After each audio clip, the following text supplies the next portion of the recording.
हमारा टॉपिक चल रहा है नॉलेज कंटिन्यूटी मैनेजमेंट। जब हम इसका एक सिस्टम बनाना चाहते हैं तो सिस्टम में ये बात बड़ी इम्पोर्टेंट है कि ऐसे लोग जो रिटायरमेंट के करीब हैं या इदारे को छोड़ के जा रहे हैं वो आमतौर पर सीनियर जनरेशन के होते हैं।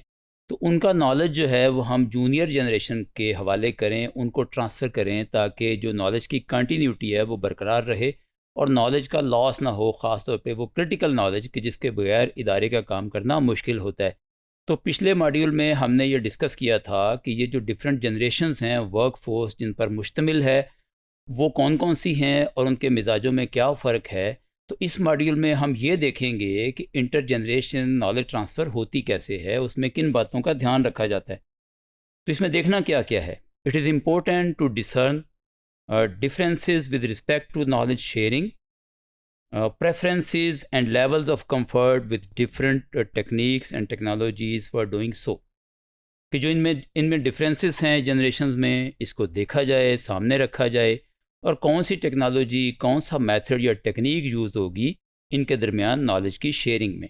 The notion of a generational category और cohort can help with high level decision making with respect to the best KCM approach to take। कि जब हमने कोई डिसीजन मेकिंग करनी होगी कि कौन सी स्ट्रेटजी यूज़ करनी है, तो इनमें जनरेशन के दरमियान जो गैप है और इनके दरमियान जो इंटरेक्शन हो सकता है उस स्ट्रेटजी का इंतखाब करते हुए हमें आसानी रहेगी। अब इसमें मिसाल के तौर पर अगर हम बात करें बेबी बूमर से नॉलेज अगर ट्रांसफ़र करना है जनरेशन एक्स के वर्कर को, तो इसमें किस बात का ध्यान रखना होगा।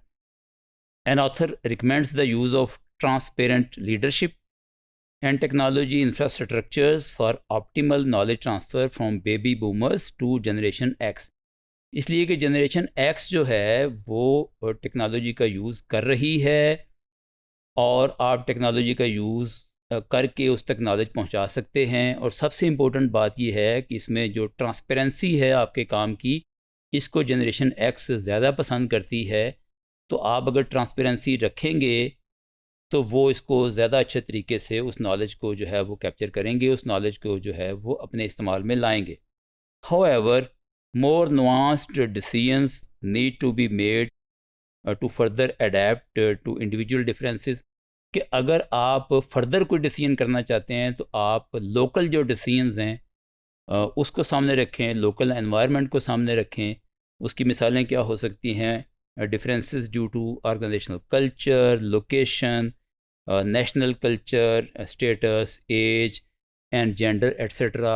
तो ये सारी मिसालें हैं, इनको आप सामने रखते हुए एक जनरेशन से नॉलेज जो है वो दूसरी जनरेशन को आप ट्रांसफ़र करेंगे।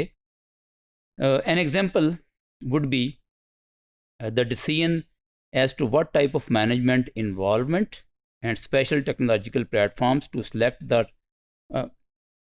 transfer knowledge from a specific individual or group of baby boomers to generation X worker। कि आप उनके जो डिफरेंट करैक्टरिस्टिक्स हैं, जो पर्सनैलिटी करैक्टरिस्टिक्स हैं या डेमोग्राफिक्स हैं, उसको सामने रख के आप ये फैसला कर सकते हैं कि आपने कौन सी टेक्नोलॉजी इस्तेमाल करनी है। For example a successful pairing of a manager to act as an active mentor and the use of YouTube videos. कि आप किसी सीनियर को मेंटोर बना दें और जूनियर को उसके उसके मतहत दे दें, वो उससे काम सीखे।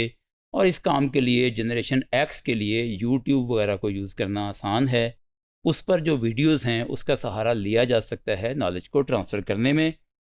और इसी तरह से अगर हम मिलेनियल्स की बात करें तो मिलेनियल्स का मिजाज चूँकि डिफरेंट होता है।